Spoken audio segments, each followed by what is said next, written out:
So ছাত্ৰ-ছাত্ৰীসকল আমি এতিয়া আলোচনা কৰিম তোমালোকৰ অসমীয়া বিষয়টোৰ পাঠ নম্বৰ 5 ডক্টৰ বাণীকান্ত কাকতি বিষয়। তোমালোকে ভিডিওটো মনোযোগেৰে চাবা, স্কিপ নকৰাকৈ চাবা যাতে সকলোবোৰ কথা তোমালোকে ধুনীয়াকৈ বুজিব পাৰা। ঠিক আছে।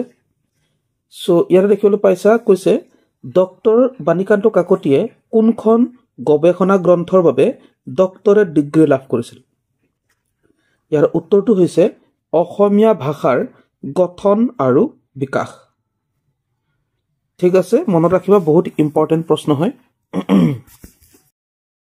নেক্সট প্ৰশ্নত আহিছে কৈছে যে পুৰণি কামৰূপৰ ধৰ্মৰ ধাৰা গ্ৰন্থখন কোনে ৰচনা কৰিছিল? ইয়াৰ উত্তৰটো হৈছে ডক্টৰ বাণীকান্ত কাকতি। গ্ৰন্থখনৰ নাম কি? পুৰণি কামৰূপৰ ধৰ্মৰ ধাৰা। ঠিক আছে। নেক্সট আহিলে জোকৰ মুখত চূণ দিয়াৰ সাধাৰণ অৰ্থ কি? মানে জোকৰ মুখত চূণ দিয়া মানে কি বুজি পোৱা? ইয়াৰ উত্তৰটো হৈছে যথোপযুক্ত প্ৰত্যুত্তৰ, মানে যেনেকুৱা কথা তেনেকুৱা উত্তৰ, মানে এইটোকে কোৱা হয় যথোপযুক্ত প্ৰত্যুত্তৰ বা জোকৰ মুখত চূণ দিয়া। ঠিক আছে। নেক্সট আহিলে বিভিন্ন অঞ্চলত কোৱা ভাষাৰ ভিন ভিন ৰূপক কি বুলি কোৱা হয়? ইয়াৰ উত্তৰটো হৈছে কথিত ভাষা। ঠিক আছে। বিভিন্ন অঞ্চলত কোৱা ভাষাৰ ভিন ভিন ৰূপক কথিত ভাষা বুলি কোৱা হয়। এইটো লিখিত নহয়, এইটো কথিত, এইটো কথা হিচাপেহে কোৱা হয়, এইটো লিখা নহয়। ঠিক আছে। চ' নেক্সট কৈছে যে লিখিত ভাষাত বেমেজালি নহবৰ বাবে এটা নিৰ্দিষ্ট অঞ্চলৰ উপভাষাক লিখিত ভাষা বুলি গ্ৰহণ কৰিলে সেই উপভাষাটো কি বোলা হয়? ইয়াৰ উত্তৰটো হৈছে মান্য ভাষা। কি বুলি কোৱা হয়? মান্য ভাষা। চ' বুজি পালা যে মান্য ভাষা মানে কি? মান্য ভাষা মানে হৈছে লিখিত ভাষাত বেমেজালি নহবৰ বাবে এটা নিৰ্দিষ্ট অঞ্চলৰ উপভাষাক লিখিত ভাষা বুলি গ্ৰহণ কৰিলে সেই ভাষাটোক মান্য ভাষা বুলি কোৱা হয়। ঠিক আছে। নেক্সট আহিলে ইয়াত কৈছে অমিলটো বাছি উলিওৱা। চ' কি আছে চোৱা, যশস্থিলক, সেতুবন্ধ, শ্ৰীহৰ্ষৰ নৈষধ চৰিত আৰু পখিলা। ঠিক আছে। ইয়াৰ যিটো আমাৰ অমিল, এয়া হৈছে পখিলাটো। ঠিক আছে। নেক্সট তেখেত এগৰাকী ভাষা বিজ্ঞানী আছিল। আঁচটনা পদটো কি পদ? ইয়াত যে তেখেত যে শব্দৰ উত্তৰত আঁচ টানিছে, এইটো কি পদ বুলি কৈছে? এইটো সৰ্বনাম পদ।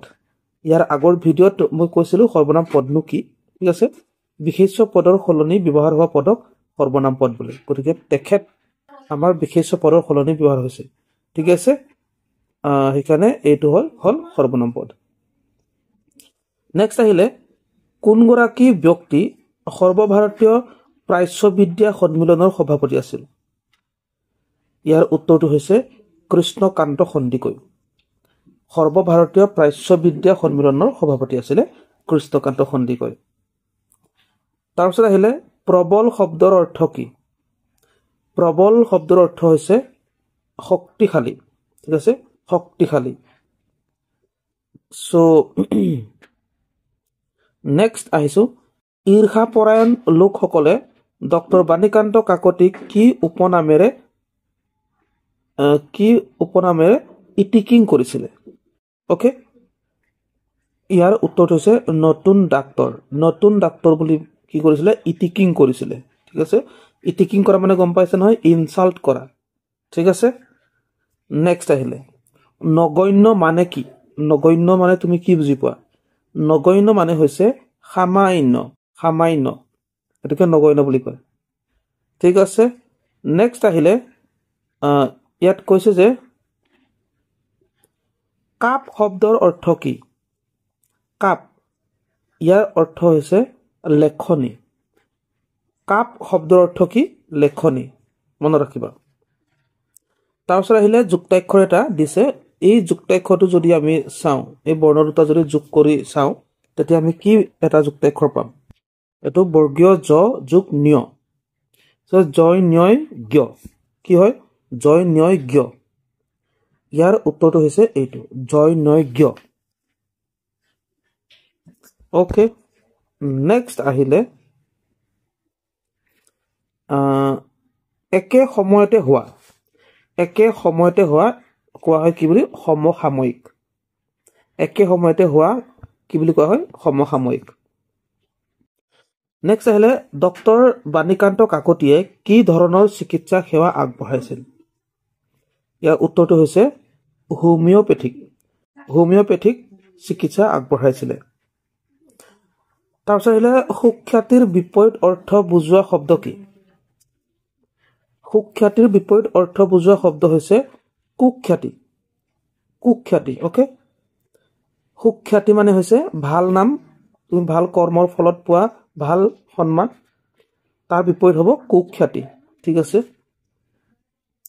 নেক্সট আহিলে কৈছে যে ডক্টৰ বাণীকান্ত কাকতিয়ে জীৱনৰ বেছিভাগ সময় কি কামত আত্মনিয়োগ কৰিছিল ইয়াৰ উত্তৰটো হৈছে জ্ঞান অৰ্জনত আত্মনিয়োগ কৰিছিলে ডক্টৰ বাণীকান্ত কাকতিয়ে নিজৰ জীৱনৰ বেছিভাগ সময় জ্ঞান অৰ্জনতে মানে আত্মনিয়োগ কৰিছিল সময় কটাইছিল আচলতে ওকে নেক্সট আহিলে ভাষা চৰ্চা কৰা লোকক কি বোলে সো ভাষা চৰ্চা কৰা লোকক ভাষা বিজ্ঞানী বুলি কয় ভাষা বিজ্ঞানী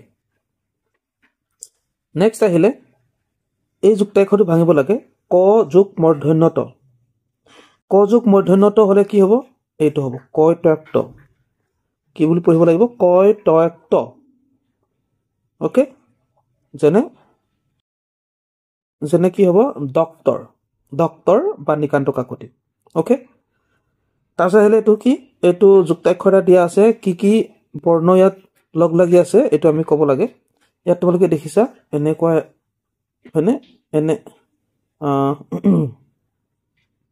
ওকে ইয়াত প্ৰথমতে মূৰ্ধন্য খ নিচিনা এটা আছে না এনেকুৱা তাৰপিছতহে এনেকুৱা হৈছে ঠিক আছে এইটো অৰ্থাৎ ইয়াত মূৰ্ধন্য খ আৰু মূৰ্ধন্য ঠ আছে গতিকে মূৰ্ধন্য খ যোগ মূৰ্ধন্য ঠ এইটোৱে হ'ব ইয়াৰ যুক্তাক্ষৰ হয়থস্থ ঠিক আছে সো ছাত্ৰ ছাত্ৰীসকল আমি তোমালোকক বাণীকান্ত কাকতিৰ যি লেসন আছিলে এই লেসনটোৰ দৰকাৰী প্ৰশ্নকেইটা আগবঢ়ালো আশা কৰিছো তোমালোকে ভালদৰে বুজিব পাৰিছা প্ৰজ্ঞান বৃত্তি পৰীক্ষাৰ বাবে আমি যেহেতু প্ৰস্তুতি চলাই আছো আৰু অন্যান্য বিষয়সমূহৰ এনেকৈ ভিডিঅ' পাবৰ কাৰণে তোমালোকে এই ভিডিঅ'ৰ ডেছক্ৰিপশ্যন বক্সত যাবা লিংকসমূহ দিয়া আছে তাত ক্লিক কৰি সহজতে তোমালোকে ভিডিঅ'সমূহ চাব পাৰিবা চতুৰ্থ শ্ৰেণীৰো ভিডিঅ' দি আছো তোমালোকেও চাব পাৰিবা আৰু তোমালোকৰ যদি কোনোবা বন্ধু আছে তোমালোকৰ বন্ধুসকললৈকো ভিডিঅ'টো শ্বেয়াৰ কৰি দিবা আৰু ভিডিঅ'টো তোমালোকে যদি ভাল পাইছা লাইক কৰিবা আৰু কমেণ্টটো কৰিবা ভাল পাইছা বা বেয়া পাইছা যিয়ে নোপোৱা তোমালোকে কমেণ্ট এটা কৰিবা